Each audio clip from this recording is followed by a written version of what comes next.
చూడకండి, యేసు రక్తం అనండి.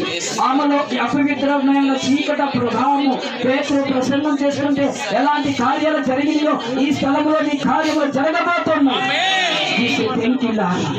ఇంకో సహోదరి బలిపీఠం దగ్గరికి తనంతట తనే ముందుకు రాబోతుంది, పరిగెత్తుకుంటూ రాబోతున్నది.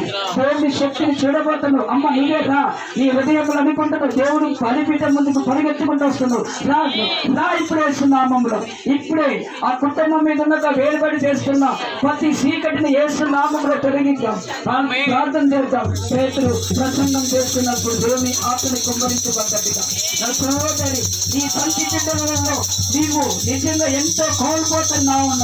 ఇదిగో ఈ భర్త, నీవు నీ కుటుంబంలో దేవుని సన్నిధి ఎప్పుడు నిలుస్తాదో ఈ శాపము నీ కుటుంబం నుంచి బయటకు వెళ్ళిపోతావు.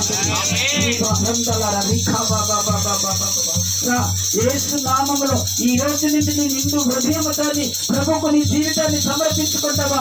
ముందుకొచ్చి